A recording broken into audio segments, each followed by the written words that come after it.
As you see, Jockenstien has placed the famous glasses. These glasses, George Clinton gave these to him 20 years ago. You know what? He's still a true believer. He still got them. He wasn't wearing them just in case we didn't come back. But now that we're back, he still got them. He brought back the mothership too. It's time to bring them out. Put your sunglasses on, you know. That's what it's all about. So you see what you're doing. For those who didn't go to the concert, don't feel bad. You may feel silly, but don't feel bad. Oh, no, we're dedicating this to you. Yeah. You will come the next time. Another 20 years, come back. All right? Tail ain't nothing but a long booty. The booty ain't nothing but a butt. And this is a tail that began at the end. So, George, where did this all come from? Now, you were a hairdresser, then all of a sudden you did this funk thing. I mean, what in your mind, what was going on? Were you a poet? Funk don't never come from nowhere. Funk is always going somewhere. It don't come from somewhere. It's always going. I did that backwards. Funk is never going anywhere.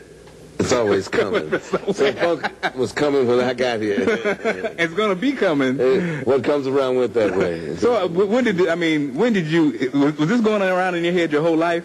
I mean, probably was because I was born in the outhouse. Oh. You know what I'm saying? That's about as funky you can get. And when we was at Motown and we couldn't keep our ties clean, we couldn't, keep our suits pressed. And I saw the white boys out there getting down with jeans on with holes in it. All kind of statements on their pants. I said, that's what's happening. I mean, I had suits tailor-made when I was in 13 in grade school. Right.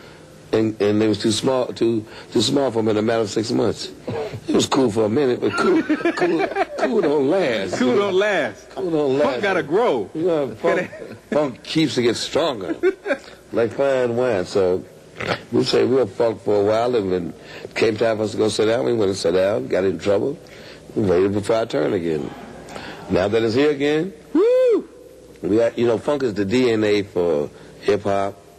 Some of the rock and roll. Funk is the DNA for most music. That's true. You know what I'm saying? You can, they say, cop it, dupe it, loop it to stupid, and you own. Now, you did something different than a lot of artists who had success.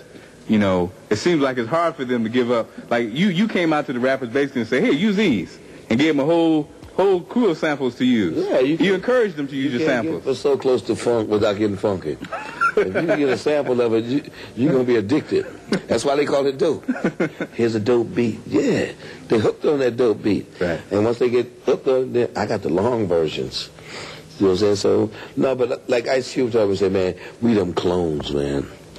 You know what I'm saying? And that's what all the music is the same. It's always been the same, but we just said it. We just said it out loud.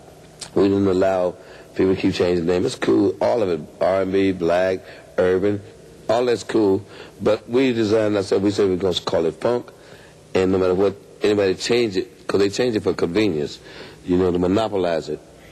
Cool, disco was cool, but we rescued dance music from the blahs. Right. I like disco records one at a time. But you get them all together, they sound alike. Then, you can't make love like that with one stroke. Is that true, Jockenstien? Hey, you heard the doctor.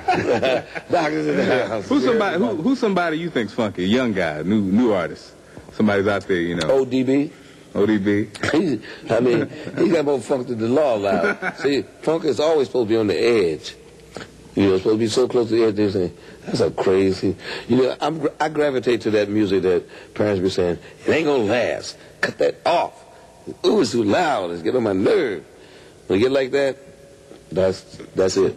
Something's stinking, I want some. And you can still smell it as much as you could 20 years ago. Oh, yeah. When I first heard ODB and Wu-Tang, I said, now, they didn't even like themselves. They were so funky. They was like, woo, we so bad. They had a headache. Yeah, they gave themselves a headache. Get a migraine in your gluteus maximum from smelling me. So I knew they was going to be happening, and I was right. That was what was happening. You could feel it. Same thing with rock and roll. The Chili Peppers, I was working with them. Them boys had nerve. They had nerve to be playing Funky Dollar Bill, about one of our records. I knew they was going to be all right. That take nerve. We didn't even play that. We made the record, but we never played it. So when I saw them play that, I knew Fishbone. I knew they was going to be funky for a while, And most of the hip-hop, anybody go around talking about know, James Brown was saying, good God. We used to say, what is he saying? That ain't nothing. Because we was at Motown, we thought writing words. Later on, we found out you can cut that stuff of his 1,000 times and still be dope. Yeah. You can put a 10 on his records and it'll be dope. You know, so the stuff that you always is happening, but you want to hide it. Like, a lot of people have P-Funk records, but their parents better not catch them. You know, they catch you with a P-Funk record, that was your butt. So, you know, I was down with that. So now I'm the same way about, say, hip-hop and a lot of the rock and roll music that's around now. So, Jockenstien, you, what was it about? What was it about? I mean, you were a DJ, so you back when they were when Parliament, when you first discovered George Clinton and that whole thing. What was it about them that made you go, damn, this is going to blow up, or what was it? Well, the thing about being a DJ, I always thought it was about being a personality. You know, you can get anybody to read the news, read the weather, you know, and do that bit. My thing was, hey, wait a minute. He's a star. Are you calling me boring? Oh, sorry. Go ahead, man. Sorry. You know, and I just wanted to add something to it, man. You know, because I came in right after the Motown era. You know, the funk was just, I mean, you talking about Red Hot Mama, Cosmic Slop. I mean, I was just coming right in on the DJ scene, you were just fermenting in right, the funk. and the guys before me, the E. Rodney Jones, the Georgia Woods that we were talking about earlier. I mean, these were personalities, man, and I wanted to be just Jim Gates. even the Gotta mention Gates, boy. Yeah. We got legends in our building. Yeah, we have, Another thing, we slid in. We went from Parliament to Funkadelic to Bootsy. So we slid in on them in a way that most people didn't. You know, we was a Testify was the one way. I Bet You was another way. And then Flashlight, Tear the Roof Off. We slid in. You didn't even notice that we were changing. A lot of people didn't even know we were the same group. Yeah. So when they looked around, there we were stand up in their face like, wait a minute. You're the same people that was here yesterday. Right. There's some confusion about that whole thing. Wait a minute. Not only that, and to his credit, too, I don't know if he ever get a chance to talk about it anywhere else, but this guy took one group and tied up 4 or 5 record labels, too. Yeah, under different names. So we slid in in a way that most people didn't notice us slide in. Like, a lot of kids now know George Clinton, and their parents say, well, that's the dude that did this record, Knee Deep. They say, oh, De La Soul. They say, no, Knee Deep. They say, oh, blah, blah, blah. You know, they say, we did it under a lot of different names. Right. You know what I'm saying? So that way, we were able to stay around. And Bootsy from James Brown. Maceo used to be from James Brown. Fred Wesley. Right. James. So we were Motown, we were James Brown, we were Jimi Hendrix, we were rock and roll, we was doo-wop. Because my favorite songs was the Spaniels and the Dells and... You know, Frankie Lymon. I'm from doo-wop. Every song I liked to make, we was begging for some. Mine was for the girls. I'm looking for the girls. We was trying to beg them.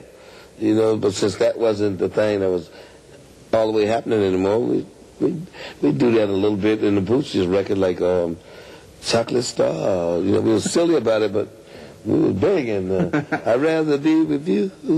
Those are the songs that I like, you know, but I was able to do them on Bootsy. Because we had a concept of silly, serious, and a big fat bass sound. Right. What do you think about people who just say they're disappointed with today's music and then it's not going to last? Do you agree with that? Or They say that every day. They say that every time a new music comes in, that's what makes it stay. If they wouldn't say nothing, it probably would go away. Okay. But that's what they said. Rap and hip-hop wasn't going to stay. And every time you look around, there's another one that takes it another step higher or another step whichever way he needs it for it to grow. But you know, I love PE, Public Enemy. I love, you know, to death. But what's the trick?